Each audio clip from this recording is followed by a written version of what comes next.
Good day here. We're working through our famous identity sheet. This is extremely important. And last time we talked about the basic identities, the definition ones, the co-story, who put the co in the co-identities, and the co-functions, and cotangent and cosecant, and then we talked about even and odd.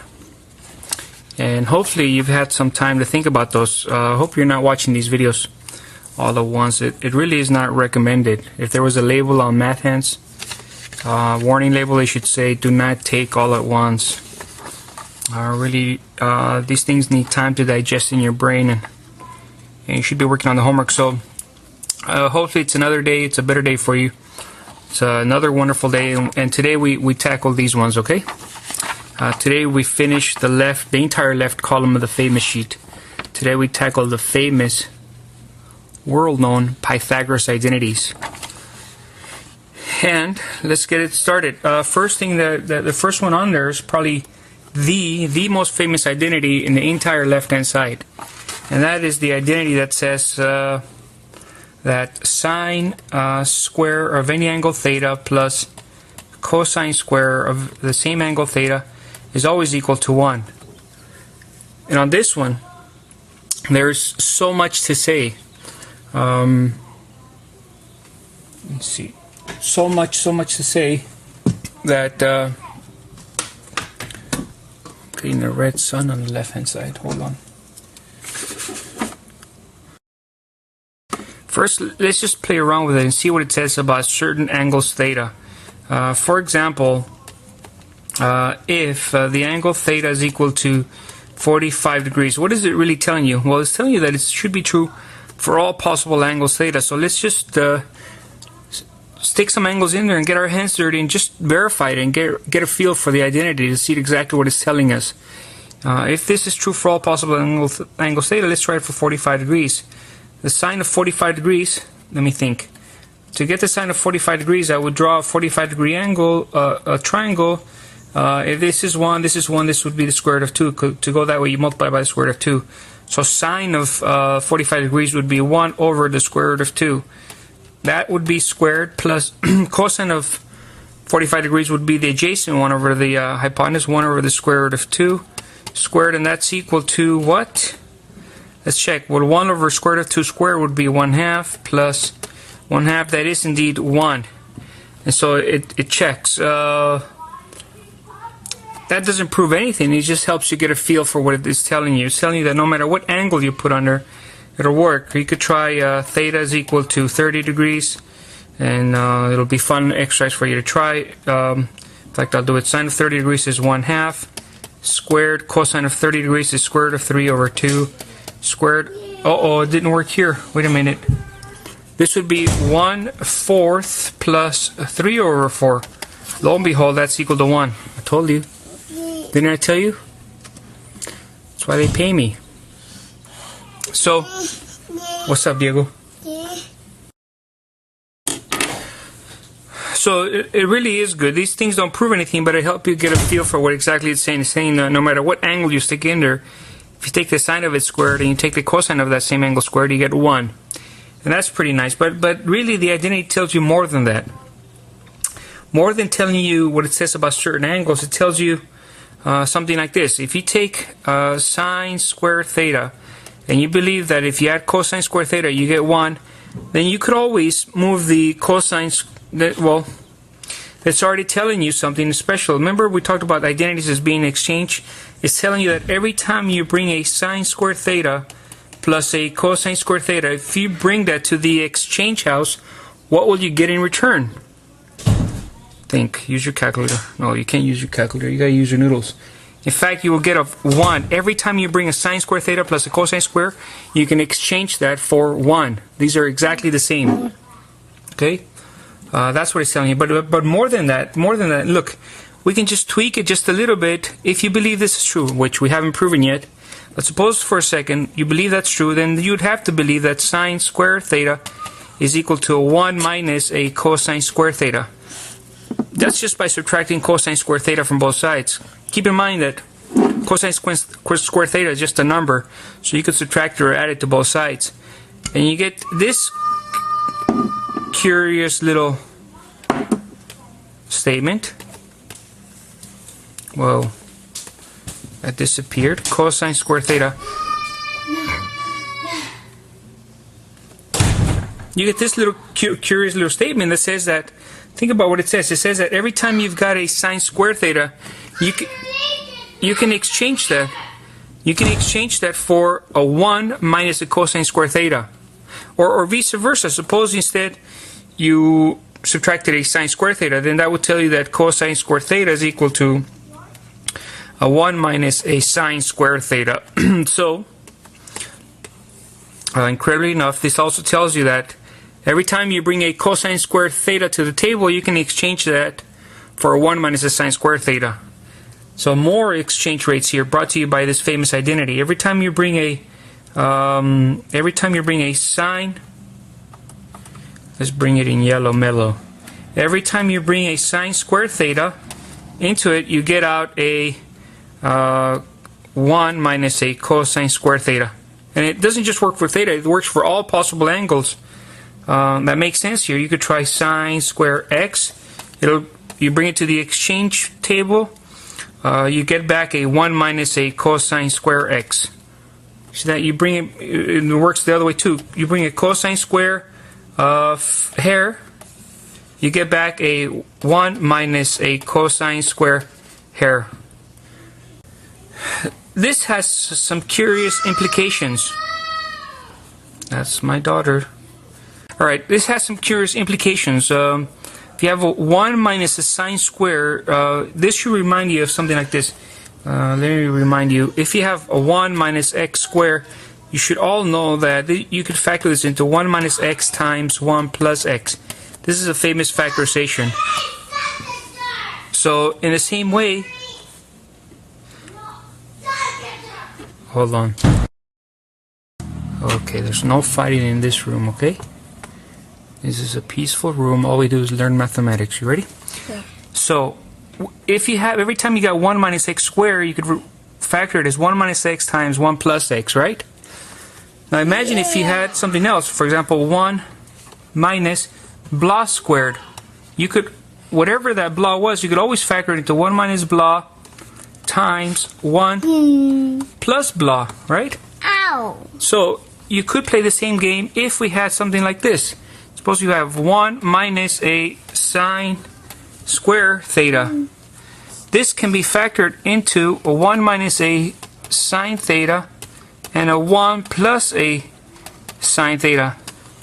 Keep in mind what we just said 2 minutes ago. Every time you've got a 1 minus a sine square, 1 minus a sine square, what can you exchange that for? You can always exchange that for something nice. For just a monomial, a cosine square theta.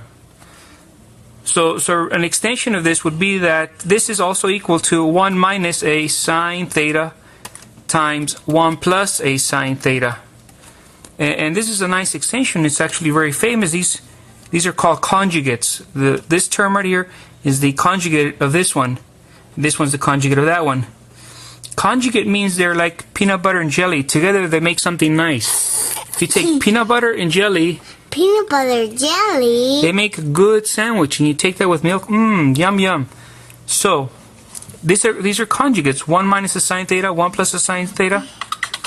That should have been theta, by the way.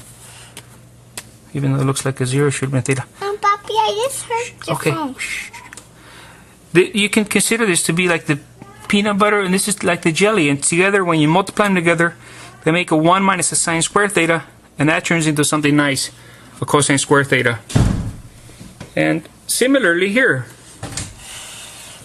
this one can be turned to something nice. This is 1 minus a cosine theta times 1 plus, can't see that, 1 plus a cosine theta. And that turns into something nice. That turns into 1 minus a cosine square theta, which then turns into a sine theta, sine square theta. So the nice things keep on coming. This is an extension. This is an extension of this box right here. This one's an extension of that one. With this idea of conjugates. Super famous idea, conjugates. In fact, I'll say one more about these conjugates. You guys remember when, back a long time ago, maybe when you were in grade school, you were asked to simplify this, 2 plus the square root of 5, and you said, hey, rationalize the denominator. For some reason, this was a famous idea back in junior high. You said, I know how to do that. You multiply top and bottom by the conjugate of the bottom. 2 minus the square root of 5. And if you did that correctly, this is like the, this is like the peanut butter, this is like the jelly. Together they make something nice. Let's see if we did that right. Let's see.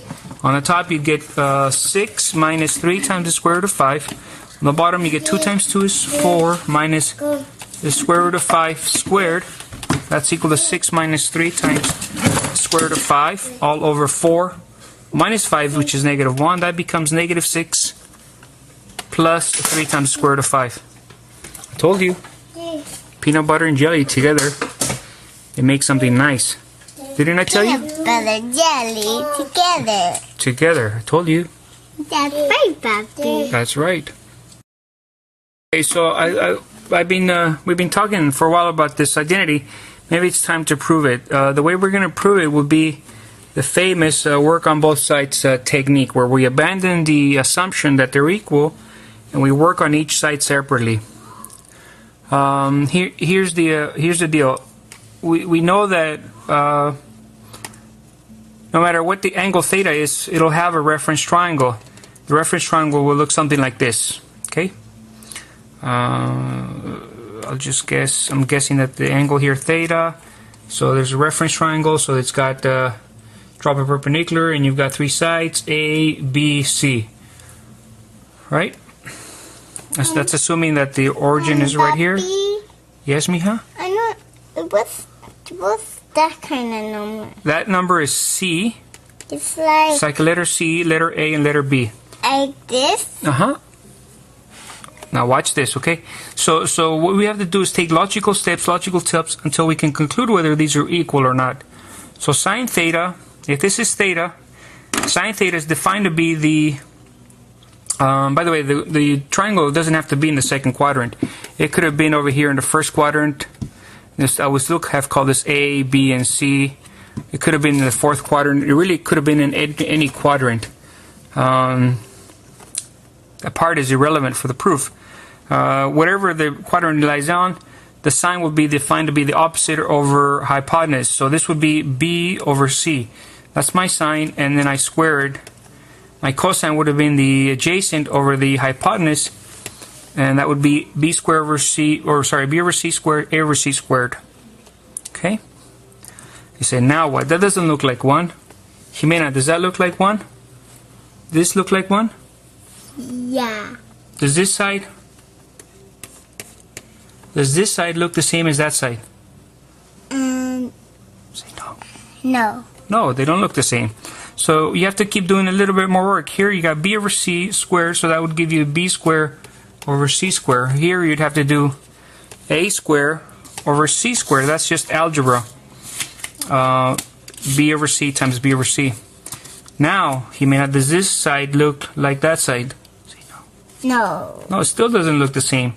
However, you know how to add fractions. This has the same denominator and that has the same denominator. So I can add them like this. B squared plus A squared is equal to C squared. That's just adding fractions that have the same denominator. Right? Yeah. Right. Now, does that side look the same as that side? What? Say no. No. No, this side still doesn't look the same as that. So are they equal or not? Say, I don't know. I don't know. We don't know if they're equal. But wait a minute. Hey, we know something famous about these triangles. This is a right triangle. And the very, very famous thing that we know about right triangles is that they obey Pythagoras' theorem, that A squared plus B squared is equal to C squared. Isn't that right? Yeah. Yes, A squared plus B squared equals C squared. And here I got A squared plus B squared. And here I got A squared plus B squared. And here I got A squared plus B squared, and A squared plus B squared equals C squared. So therefore I can exchange my B squared plus A squared, I can exchange that for a C squared. So this would be C squared over C squared. Now, Yay. just a second. Now, does this look like that? Say no. No. No. However, C squared over C squared, how much is that? Say 1. 1. That's equal to 1. Now, Now, take a look at this and take a look at this. Does this look the same as that? Yeah. Yes, and that proves it. That proves that the two sides are equal. And that, my friends, that proves this famous, super famous, in fact, the most famous one on the left-hand side, most famous identity, the Pythagorean identity, the one that tells you that sine squared plus cosine squared is equal to 1. You could put a little check mark on that, say, I own that one. I own that one. That's right. And not only that, but from that follows the next one where we just solved for sine square by moving the cosine square over, as well as this one where we solved for cosine square by just moving the sine square over. So you should have a check mark on that one, and on that one. Okay, now let's take a look at this one now, the tangent square one. Let's see how to prove that one. Yay. So here's another one from that same paragraph, from the Pythagorean paragraph.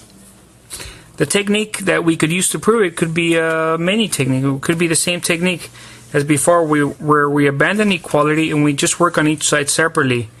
We can assume that the reference triangle looks something like this. Actually, this time I will draw it on the first quadrant. There's no loss of generality. It doesn't really matter which quadrant it's on, but let's just say it's here. Call this K, P, R. Why? Because I can. And let's work on the left side and on the right side separately. Secant is the ratio.